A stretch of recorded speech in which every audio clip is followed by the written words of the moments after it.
وَإِن ظَهَرَ بُطْلَانُ صَلَاةِ امام، اگلا مسئلہ یہ ہے کہ امام کی نماز باطل ہو گئی، مطلب امام نماز پڑھ رہا تھا، نماز پڑھتے پڑھتے ہی اس کی ہوا خارج ہو گئی، تو امام اب نماز کو لٹائے گا، اور امام کی نماز باطل ہونے سے جو امام کی ابتدا میں نماز پڑھ رہے ہیں مقتدی، ان کی نماز بھی باطل ہو جائے گی۔ اب مسئلہ یہ ہے کہ اگر تو فوراً ہی پتہ چل جائے نماز کے باطل ہونے کا، تو پھر تو وہ فوراً اطلاع دے دے باقی نمازیوں کو کہ بھی آپ اپنی نماز لوٹا لیں، نماز یہ ٹوٹ گئی تھی۔ اور اگر بالفرض اس وقت پتہ نہ چلے، بعد میں پتہ چلے، مثال کے طور پہ امام نے نماز پڑھائی اور امام کے کپڑے ناپاک تھے، اس وقت پتہ نہیں چلا، جب نماز سے فارغ ہو گئے 2 گھنٹے بعد پتہ چلا کہ میرے کپڑے تو ناپاک تھے، اب امام کے ذمہ لازم یہ ہے کہ وہ جو اس کے مقتدی جنہوں نے اس کی ابتدا میں نماز پڑھی تھی، جتنا ممکن ہو، اگر مقتدیوں کو معلوم ہے کہ میری ابتدا میں کس کس نے نماز پڑھی ہے، تو ان کو فرداً خبر دے کہ بھائی نماز نہیں ہوئی، نماز اپنی لوٹا لو۔ اور اگر ان کو اطلاع دینا ممکن نہ ہو، مطلب یہ کہ پتہ نہ چلے کس نمازی نے نماز پڑھی ہے، تو اعلان کر دیا جائے کہ فلاں جو نماز ہے وہ درست نہیں ہوئی، جن جن لوگوں نے فلاں مسجد میں فلاں امام کی ابتدا میں فلاں نماز پڑھی ہے، وہ اپنی نمازوں کو لوٹا لیں۔ تو یہ بتا رہے ہیں کہ اگر ظاہر ہو جائے امام کی نماز کا باطل ہونا اعادہ، تو امام اپنی نماز لوٹائے گا، اور امام پر لازم ہے کہ وہ قوم میں اعلان کر دے۔ کس چیز کا اعلان کر دے؟ بِإِعَادَةِ صَلَاتِهِمْ، اپنی نمازوں کو لوٹانے کا، بالقدر الممکن، جتنا ممکن ہو اتنی مقدار میں اعلان کرنا یہ ضروری ہے، فی المختاری، مذہب مختار کے مطابق۔ یہاں تک وہ والی بات مکمل ہو چکی ہے کہ کس کی ابتدا میں کس کی نماز جائز و درست ہے۔ اب اس کے بعد ان اعذار کو ذکر کیا جا رہا ہے کہ جس عذر کی وجہ سے انسان باجماعت نماز کو ترک کر سکتا ہے۔ تو یہ حضرت فرما رہے ہیں کہ جماعت میں یعنی باجماعت نماز میں حاضر ہونا یہ ساقط ہو جاتا ہے بواحدن، کسی ایک عذر کے ساتھ، من 18 اشیاء، ان 18 عذر میں سے کوئی ایک عذر اگر پایا جائے تو آپ باجماعت نماز کو ترک کر سکتے ہیں۔ نمبر 1، مطر، ایسی بارش ہے کہ جانا ممکن ہی نہیں ہے، گلیوں میں پانی کھڑا ہے اور کپڑے سارے بھیگ جائیں گے، تو ایسی صورت میں جماعت کے ساتھ نماز آپ ترک کر سکتے ہیں۔ اسی طریقے سے اگر سخت سردی ہے کہ اگر باہر نکلیں گے تو بیمار ہونے کا خدشہ ہے، تو ایسی صورت میں بھی آپ جماعت کے ساتھ نماز ترک کر سکتے ہیں۔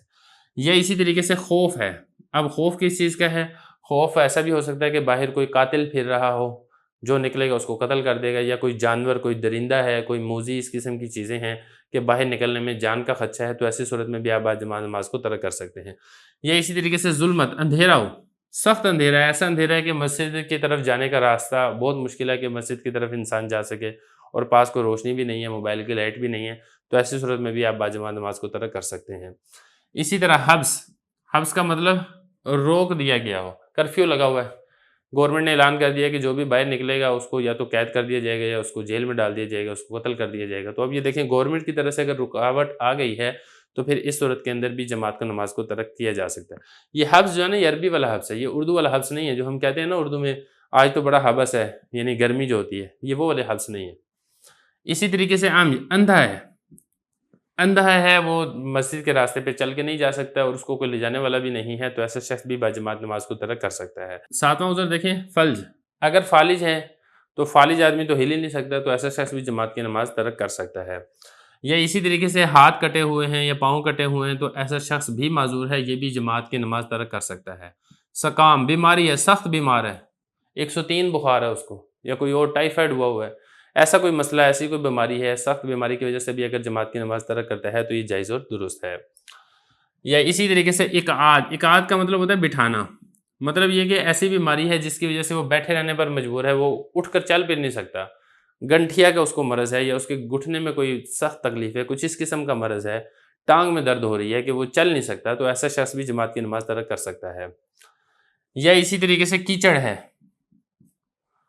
بارش ہوئی تھی، کچے راستے تھے تو سخت کیچڑ ہو گیا، وہ وہاں پہ چل کر جانا مشکل ہے، اگر جاتا ہے تو کپڑے خراب ہوتے ہیں، پھسل کر نقصان پہنچنے کا خدشہ ہے، تو ایسی صورت میں بھی جماعت کی نماز ترک کی جا سکتی ہے۔ آگے دیکھیں زمانہ کہتے ہیں اپاہج ہونے کو، لنجا ہے، ایسا اپاہج ہے کہ چل کر نہیں جا سکتا ہے، تو ایسا شخص بھی جماعت کی نماز ترک کر سکتا ہے۔ شیخوخت، بہت زیادہ بوڑھا ہو گیا ہے، اتنا بوڑھا ہو گیا ہے کہ اس کے لیے چلنا بہت زیادہ دشوار اور مشکل ہے، تو ایسا شخص بھی جماعت کی نماز ترک کر سکتا ہے۔ نمبر 14، تکرار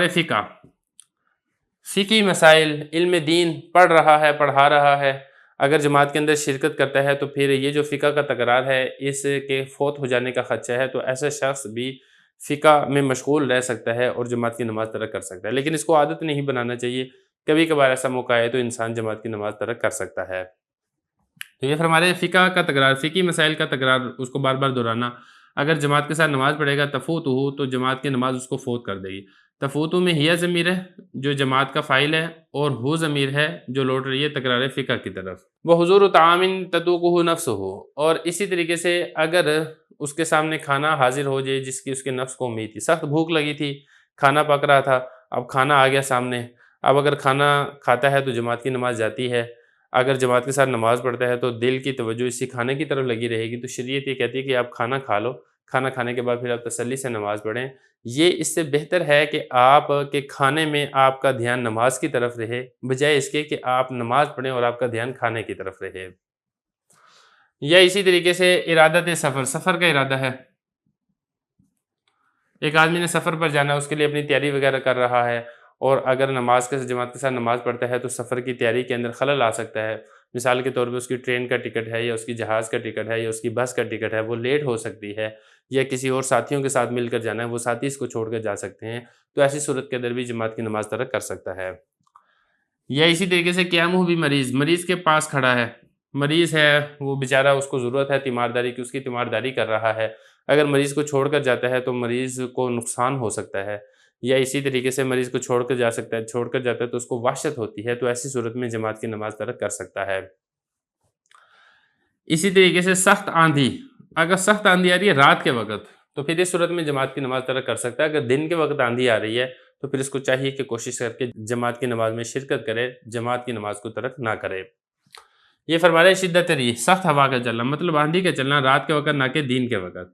آگے فرما رہے ہیں کہ اگر ان آزار میں سے، یہ 17 ہو گئے، یہ کل 18 تھے، یہ ایک اس میں لکھنا رہ گیا نا، یہ والا حضور طعام والا، یہ لکھنا رہ گیا تھا، تو اس طریقے سے 18 ہوں گے۔ حضرت فرما رہے ہیں کہ اگر جماعت سے رہ جائے نماز کسی عذر کی وجہ سے، ایسے عذر من آزارہ المبیحہ، وہ عذر جو مباح کرنے والے ہیں تخلف کو، تخلف کہتے ہیں جماعت سے پیچھے رہ جانا، یحصل لہ ثوابھا، تو ایسے شخص کو جماعت سے نماز پڑھنے کا ثواب حاصل ہو جاتا ہے۔ بسم اللہ الرحمن الرحیم، نور الازاح کا چوتھا باب ہے ترکیب صلاۃ، سبق نمبر 8 میں خوش آمدید۔ آج کے سبق کے اندر ہم پڑھیں گے کہ امامت کا حقدار کون ہے۔ عبارت دیکھ لیں، اذا لم يكن بين الحاضرین صاحب منزل ولا وظیفة ولا ذو سلطان فالاعلم احق بالامامة ثم الاقرع ثم الاورع ثم الاسن ثم الاحسن خلقا ثم الاحسن وجها ثم الاشرف نسبا ثم الاحسن صوتا ثم الانظف ثوبا فإن استووا يقرأ او الخيار للقوم فإن اختلفوا للقوم فالعبرة بما اختاره الأكثر وإن قدموا غير الأولى فقد أساءوا وكره إمامة العبد والأعمى والأعرابي وولد الزنا الجاهل والفاسق والمبتدع وتطويل الصلاة وجماعة العراة والنساء فإن فعلنا يقف الإمام وسطهن كالعراة ويقف الواحد عن يمين الإمام والأكثر خلفه ويصف الرجال ثم الصبيان ثم الخناثة ثم النساء۔ ترجمہ دیکھ لیں، اور جب حاضر لوگوں کے درمیان گھر والا اور وظیفے والا اور بادشاہت والا موجود نہ ہو تو زیادہ حقدار امامت کا سب سے زیادہ علم والا ہے، پھر سب سے اچھی قرت والا ہے، پھر سب سے زیادہ پرہیزگار، پھر سب سے زیادہ عمر والا، پھر اخلاق میں سب سے اچھا، پھر شکل و صورت میں سب سے خوبصورت، پھر نسب کے اندر سب سے اونچے نسب والا، پھر آواز کے اندر سب سے خوبصورت آواز والا، پھر کپڑوں کے اندر سب سے صاف کپڑے والا۔ اگر سب لوگ برابر ہوں تو قرعہ اندازی کی جائے گی یا پھر اختیار ہوگا قوم کو۔ اگر قوم کے اندر اختلاف واقع ہو جائے تو اعتبار اس کا ہے جس کو اکثر لوگ اختیار کریں، اور اگر انہوں نے مقدم کر دیا اولا سے غیر کو تو انہوں نے برا کیا۔ اور مکروہ ہے غلام کی امامت، اندھے کی امامت، اعرابی کی امامت، ولد زنا کی امامت جبکہ یہ لوگ جاہل ہوں، فاسق کی امامت، بدعتی کی امامت، اور نماز کو لمبا کرنا مکروہ ہے، اور ننگے لوگوں کی جماعت مکروہ ہے، اور عورتوں کی جماعت مکروہ ہے۔ اگر جماعت سے نماز پڑھیں تو امام ان کے درمیان میں کھڑا ہوگا، جیسا کہ ننگے لوگ نماز پڑھیں تو کھڑا ہوتا ہے، اور ایک آدمی کھڑا ہوگا امام کے دائیں جانب، اور اکثر آدمی کھڑے ہوں گے امام کے پیچھے، صف بنائیں گے مردوں کی، پھر بچوں کی، پھر ہجڑوں کی، پھر عورتوں کی۔ عبارت ہو چکی ہے، ترجمہ ہو چکا ہے، اب چلتے ہیں اس کی تشریح کی طرف۔ آج کے سبق کے اندر امامت کا حقدار کون ہے، اسی سے متعلقہ بحث کی جائے گی۔ ایک تو بات آپ یہ ذہن نشین کر لیں کہ امامت کے اندر افضل اور مفضول کا خیال رکھا جاتا ہے، یعنی جو جتنا زیادہ فضیلت رکھتا ہو وہ اتنا ہی زیادہ امامت کا حقدار ہوتا ہے بنسبت اس کے جو فضیلت نہیں رکھتا ہے یا پھر فضیلت کم درجے کی رکھتا ہے۔ تو فضیلت کے اعتبار سے علماء کرام نے کل 9 درجے لکھے ہیں، ان 9 درجوں کے اعتبار سے ہی لوگ امامت کے حقدار ہوں گے۔ نمبر 9 کے اوپر آتا ہے انظف صوبہ، یعنی کچھ لوگ ہیں جو کہ جماعت کے لیے اکٹھے ہوئے ہیں تو ان سب میں سے جماعت کی امامت کروانے کا حقدار وہ ہے جس کے کپڑے زیادہ صاف ستھرے ہوں۔ اگر میلے کچالے کپڑے ہیں تو میلے کچالے کپڑے والے کو آگے نہیں کیا جائے گا، بلکہ جو صاف ستھرے کپڑے ہیں یہ حقدار ہوگا کہ اس کو امام بنایا جائے۔ لیکن صاف ستھرے کپڑے والوں سے بھی زیادہ حقدار کون ہے؟ الاحسن صوتا، جس کی آواز اچھی ہے۔ اگر آواز اچھی والا موجود ہے تو پھر ایسے شخص کو مقدم نہیں کیا جائے گا جس کی آواز اچھی نہیں ہے، اگرچہ اس کے کپڑے صاف ستھرے ہی کیوں نہ ہوں۔ یہ 8ویں نمبر پر ہے فضیلت والا۔ 7ویں نمبر پر آتا ہے الاشرف نسبا، یعنی جو نسب کے اعتبار سے زیادہ شریف النسب ہو۔ مطلب کہنے کا یہ ہے کہ اگر کوئی شخص ایسے خاندان سے ہے جو اعلیٰ اور اونچے خاندان سے تعلق رکھتا ہے، اس کے مقابلے میں چھوٹے خاندان والے کو آگے نہیں کیا جائے گا۔ مثال کے طور پہ اگر سید موجود ہے تو پھر سید کو ہی امام بنایا جائے گا، غیر سید کو امام نہیں بنایا جائے گا، اگرچہ غیر سید کی آواز اچھی ہو، اگرچہ غیر سید کپڑے صاف ستھرے ہی کیوں نہ پہنے ہوئے ہو۔ تو یہ امامت کے اعتبار سے، فضیلت کے اعتبار سے 7ویں نمبر پر ہے۔ 6 نمبر پر دیکھیں الاحسن وجہ، جو شکل و صورت کے اعتبار سے حسین ہو، جو حسین و جمیل ہے وہ امامت کا زیادہ حقدار ہے بنسبت اس شخص کے کہ جو بد صورت ہے یا پھر جو بد شکل ہے، کیونکہ اگر حسین آدمی امام بنے گا تو لوگ اس کی اقتداء میں ذوق شوق سے نماز ادا کریں گے اور جماعت کی کثرت ہوگی۔ لیکن اس میں ایک چیز کا خیال رہے، مرد کو امام نہیں بنایا جائے گا، اگرچہ وہ حسین و جمیل ہی کیوں نہ ہو، اگر اس کو دیکھ کے لوگوں کو شہوت آتی ہو، بلکہ داڑھی والا شخص اس میں جو خوبصورت اور حسین جمیل ہو اس کو آگے مقدم کیا جائے گا۔ یہ جو حسین جمیل شخص ہے یہ نسب کے اعتبار سے شریف سے بھی زیادہ حقدار ہے، آواز کے اعتبار سے حسین سے بھی زیادہ حقدار ہے، کپڑوں کے اعتبار سے صاف ستھرے شخص سے بھی زیادہ امامت کا حقدار ہے۔ لیکن ان چاروں سے زیادہ جو امامت کا حقدار ہے وہ ہے جس کے اخلاق اچھے ہوں۔ جو اچھے اخلاق والا اگر موجود ہے لوگوں کے درمیان تو اس کو امام بنایا جائے گا بنسبت اس کے جن کے اخلاق اچھے نہیں ہے۔ پھر ان 5 سے زیادہ جو امامت کا حقدار ہے وہ ہے جس کی عمر زیادہ ہو، تو زیادہ عمر والے کو آگے کیا جائے گا بنسبت اس کے جو کہ کم عمر والا ہے۔ پھر ان 6 سے زیادہ جو امامت کا حقدار ہے وہ ہے جو اورع ہو۔ اورع کا مطلب جو زیادہ پرہیزگار ہو، جو گناہوں سے زیادہ بچنے والا ہو، اللہ تعالیٰ کی زیادہ اطاعت کرنے والا ہو۔ تو اس کا امامت کے اعتبار سے جو درجہ بن رہا ہے وہ ہے 3را درجہ۔ پھر ان سب سے زیادہ جو امامت کا حقدار ہے وہ ہے اقرع، جس کی قرأت زیادہ اچھی ہے۔ تو جس کی قرأت زیادہ اچھی ہے، جو غنہ مد کا اور تلفظ کا صحیح طریقے سے خیال رکھتا ہے، وہ زیادہ حقدار ہے امامت کا بنسبت اس کے جو کہ ایک واجبی سی قرأت کرتا ہے۔ پھر ان سب سے زیادہ جو امامت کا حقدار ہے وہ ہے جو کہ عالم ہو، یعنی جو نماز کے مسائل سے اور شریعت کے احکام سے زیادہ واقف ہو، وہ تمام لوگوں سے زیادہ امامت کا حقدار ہے۔ تو یہ کل 10 درجے ہیں درجہ بدرجہ۔ تو اگر آپ ایک کے اعتبار سے شروع کریں گے تو سب سے زیادہ حقدار ہے زیادہ علم والا، دوسرے نمبر پر ہے جس کی قرأت اچھی ہو، تیسرے نمبر پر جو پرہیزگار ہو، چوتھے نمبر پر جو زیادہ عمر والا ہو، 5ویں نمبر پر جس کے اخلاق اچھے ہوں، 6 نمبر پر جو خوبصورت ہو، 7ویں نمبر پر جس کا نسب خاندان اچھا ہو، 8ویں نمبر پر جس کی آواز خوبصورت ہو، 9ویں نمبر پر جس کے کپڑے زیادہ صاف ہوں۔ لیکن ایک چیز کا آپ نے اور خیال رکھنا ہے وہ یہ ہے کہ یہ جو 9 درجات ہیں امامت کی فضیلت کے اعتبار سے، یہ اس وقت ہیں جس وقت صاحب اقتدار موجود نہیں ہے۔ اگر صاحب اقتدار اور حاکم موجود ہے تو پھر وہی بہرحال امامت کا زیادہ حقدار ہوگا۔ ان 9 میں سے کوئی شخص بھی اس کی موجودگی میں امامت کا حقدار نہیں ہے۔ اگر بادشاہ موجود ہے تو پھر بادشاہ کو امام بنایا جائے گا۔ اگر بادشاہ نہیں ہے، آپ کسی گھر کے اندر نماز پڑھ رہے ہیں تو جو گھر کا سربراہ اور میزبان ہے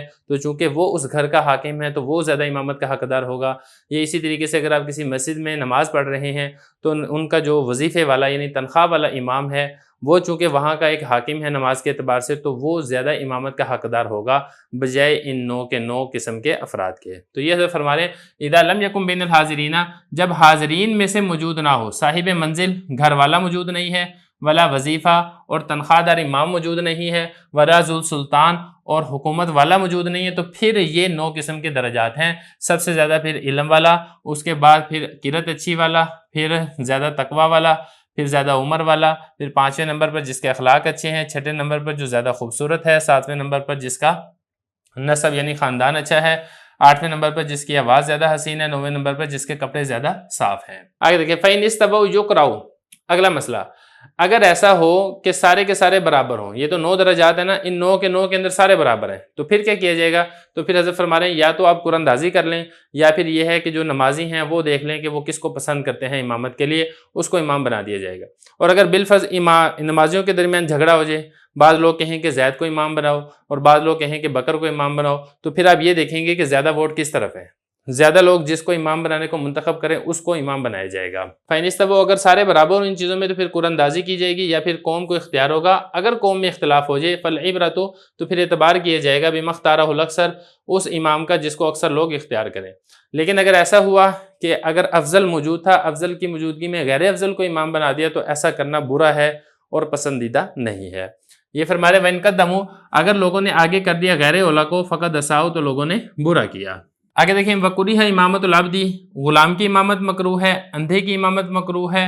اعرابی یعنی دیہاتی کی امامت مکروہ ہے، ولد زنا حرامی کی امامت مکروہ ہے، الجاہل جبکہ یہ لوگ جاہل ہوں۔ البتہ اگر یہ لوگ علم اور فضیلت والے ہیں تو پھر اس صورت کے اندر ان کی امامت مکروہ نہیں ہوگی۔ تو یہ جو جاہل ہے اس جاہل کا تعلق ولد زنا کے ساتھ بھی ہے، اعرابی کے ساتھ بھی ہے، اعمى کے ساتھ بھی ہے اور غلام کے ساتھ بھی ہے۔ اسی طریقے سے فاسق یعنی گناہگار آدمی ہے، داڑھی منڈا ہے یا اور جوا کھیلتا ہے، شراب پیتا ہے، زنا کرتا ہے، اس طرح کا کوئی شخص ہے تو ایسے شخص کو بھی امام بنانا مکروہ ہے۔ اسی طریقے سے مبتدع جو بدعات کے اندر مشغول ہے، بدعتی کو بھی امام بنانا یہ مکروہ عمل ہے۔ وتطویل الصلاۃ، اسی طریقے سے مکروہ یہ بھی ہے کہ نماز کو لمبا کیا جائے، یعنی نماز کو اتنا لمبا کر دیا جائے کہ لوگ امامت سے ہی بھاگنے لگ جائیں، جماعت کے اندر شرکت نہ کریں، اس طریقے سے نماز کو لمبا کرنا بھی مکروہ عمل ہے۔ وجماعت العراۃ والنساء، اسی طریقے سے ننگے آدمیوں کی جماعت اور عورتوں کی جماعت یہ بھی مکروہ عمل ہے۔ اگر کچھ لوگ ایسے ہیں جن کے پاس کپڑا نہیں ہے جس سے وہ اپنا سطر ڈھانپ سکیں تو پھر ان کے لیے حکم یہ ہے کہ وہ انفرادی طور پہ نماز پڑھ لیں، اور اس میں بھی بہتر یہ ہے کہ وہ بیٹھ کے نماز پڑھیں تاکہ ان کی سطر پوشی ہو، پردہ پوشی ہو ان کی۔ لیکن اگر وہ جماعت کے ساتھ نماز پڑھتے ہیں تو ایسا کرنا مکروہ عمل ہے۔ اسی طریقے سے اگر صرف عورتیں ہیں ان کے لیے بھی مسئلہ یہی ہے کہ وہ اپنی انفرادی نماز پڑھیں، اگر یہ جماعت کے ساتھ نماز پڑھتی ہیں تو یہ مکروہ عمل ہے۔ لیکن بالفرض اگر ننگے یا عورتیں اپنی جماعت کروانا چاہیں تو پھر یہ ہے کہ جو امام ہے امام آگے کھڑا نہیں ہوگا بلکہ امام ان کے وسط کے اندر کھڑا ہوگا۔ یہ فرما رہے فَإِن فعلنا، اگر عورتیں جماعت کے ساتھ نماز پڑھیں یقف الامام وسطہن، تو امام عورتوں کے درمیان کھڑا ہوگا، کالعراۃ، جیسا کہ ننگے آدمی نماز پڑھیں تو امام جو ہے وہ ننگے آدمیوں کے درمیان کھڑا ہوتا ہے، وہ آگے کھڑا نہیں ہوتا ہے۔ اس کے بعد اگلا مسئلہ دیکھیں وَيَقِفُ الْوَاحِدُ يَمِينَ الْإِمَامِ،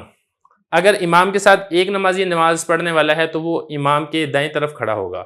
اور تھوڑا سا پیچھے ہوگا۔ مطلب آپ یہ سمجھے کہ جہاں سے امام کی ایڑی ہے، امام کی ایڑی سے اگر لائن کھینچی جائے تو وہاں سے جو مقتدی ہے اس کے پاؤں کی انگلیاں ہیں، تو صرف اس طریقے سے ساتھ کھڑا ہوگا۔ اور اگر جماعت کے ساتھ نماز پڑھنے والے دو یا دو سے زیادہ ہیں تو پھر وہ امام کے پیچھے صف بنائیں گے۔ یہ فرما رہے ہیں یقف الواحد، ایک آدمی امام کے دائیں جانب کھڑا ہوگا، اور اکثر ہیں یعنی دو یا دو سے زیادہ ہیں تو وہ امام کے پیچھے کھڑے ہوں گے۔ اور صفوں کی ترتیب کیا ہے؟ صفوں کی ترتیب یہ ہے کہ امام کے پیچھے پہلے بالغ مردوں کی صف ہوگی، اس کے بعد پھر بچوں کی صف ہوگی، پھر اس کے بعد پھر خناسہ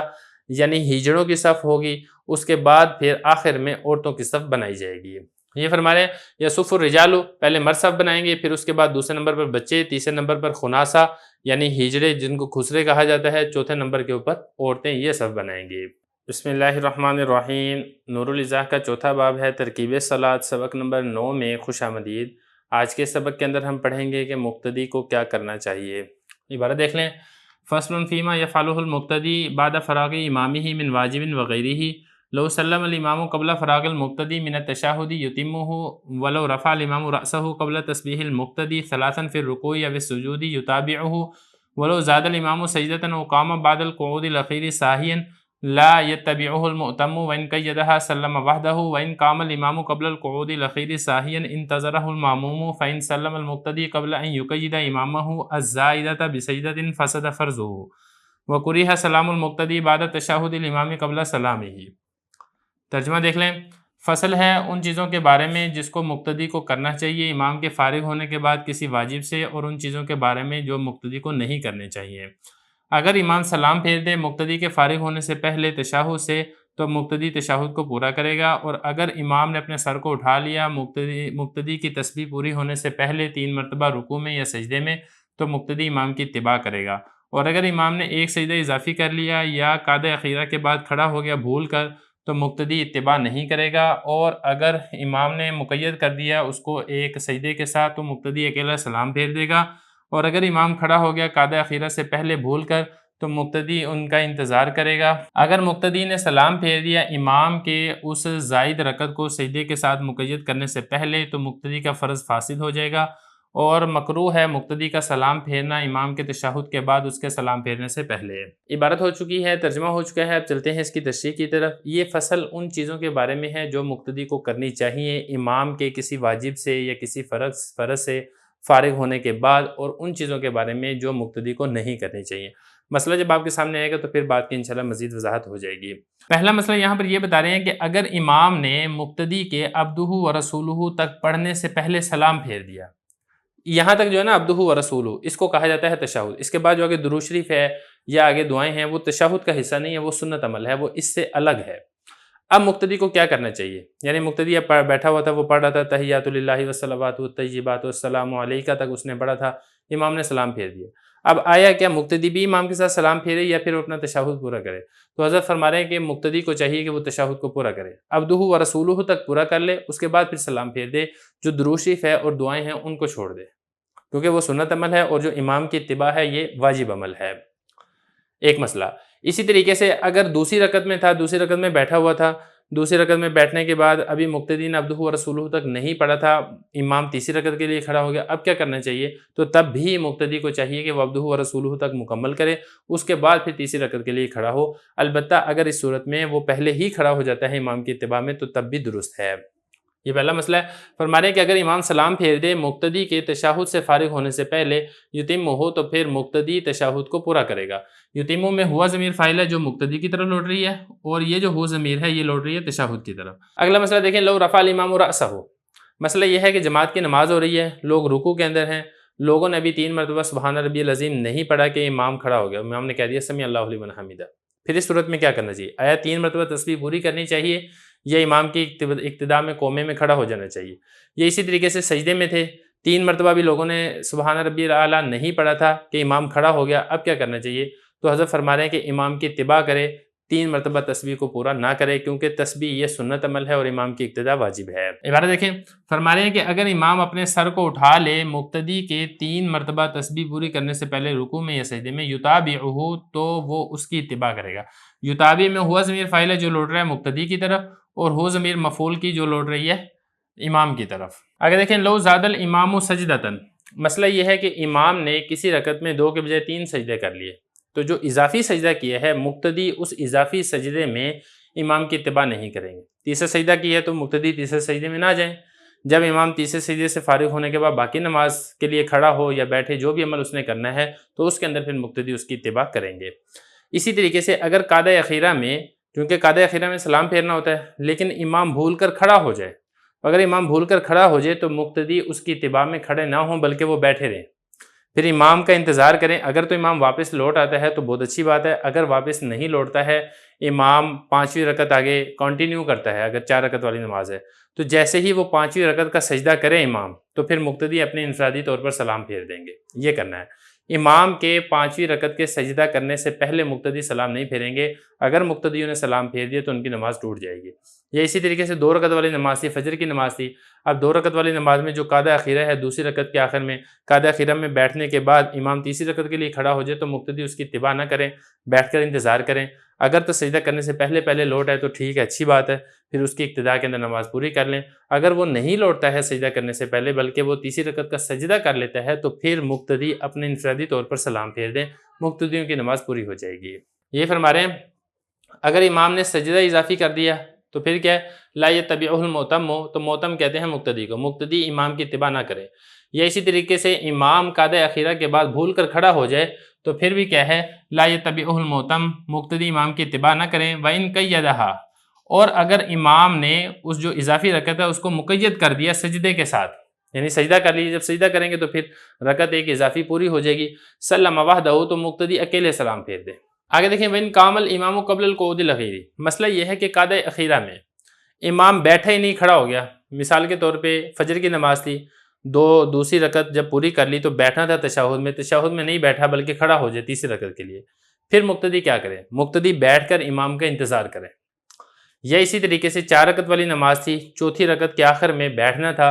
امام بیٹھا نہیں بلکہ سیدھا ہی 5ویں رکعت کے لیے کھڑا ہو جائے، تو پھر مقتدی کیا کرے؟ مقتدی بیٹھ کر امام کا انتظار کرے۔ امام واپس لوٹا ہے تو ٹھیک ہے، اچھی بات ہے۔ اگر امام واپس نہیں لوٹتا اور پھر وہ اس اگلی رکعت کا سجدہ کر لیتا ہے تو پھر مقتدی اپنے انفرادی طور پہ نماز پوری کر لیں تو پھر ان کی اتباع مزید کرنے کی ضرورت نہیں ہے۔ اگر مقتدیوں نے امام کے سجدہ کرنے سے پہلے ہی اپنی نماز مکمل کر لی تو مقتدیوں کی نماز نہیں ہوگی۔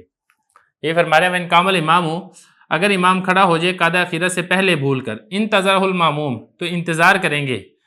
یہ جو انتظرہ ہے اس کا فاعل یہ ماموم ہے اور ہو ضمیر جو ہے یہ امام کی طرح لوٹ رہی ہے، یعنی مقتدی امام کا انتظار کریں گے۔ اگر مقتدی نے امام کے اس زائد رکعت کو سجدے کے ساتھ مقید کرنے سے پہلے سلام پھیر دیا فسد فرضہ، تو مقتدی کا فرض فاسد ہو جائے گا، نماز اس کی فاسد ہو جائے گی، نماز ٹوٹ جائے گی، نماز دوبارہ پڑھنی پڑے گی۔ تو مقتدی انتظار کریں گے، اگر تو واپس لوٹ آتا ہے سجدہ کرنے سے پہلے تو ٹھیک ہے، اگر واپس نہیں لوٹتا ہے سجدہ کر لیتا ہے تو پھر وہ اپنی تحیات مکمل کر کے پھر وہ سلام پھیر دیں گے تو ان کی نماز درست ہو جائے گی۔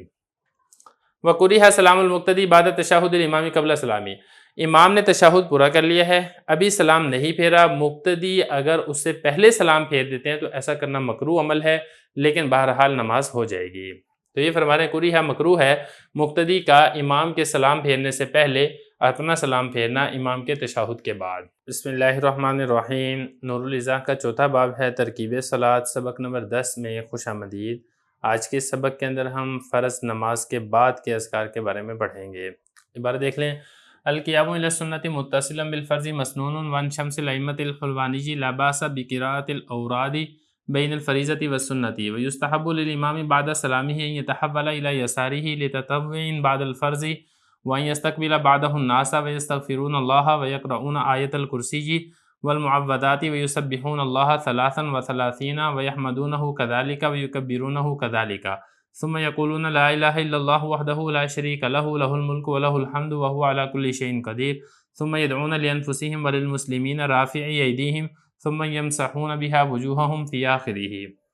ترجمہ دیکھ لیں، فرض نماز کے متصل بعض سنتوں کے لیے کھڑا ہونا یہ سنت عمل ہے اور شمس الائمہ حلوانی سے منقول ہے کہ کوئی حرج نہیں ہے اوراد پڑھنے میں فرض نماز اور سنتوں کے درمیان، اور امام کے لیے مستحب ہے سلام پھیرنے کے بعد یہ کہ وہ اپنے بائیں جانب پھر جائے نفل نماز کے لیے فرض نمازوں کے بعد، اور یہ کہ وہ فرض نماز کے بعد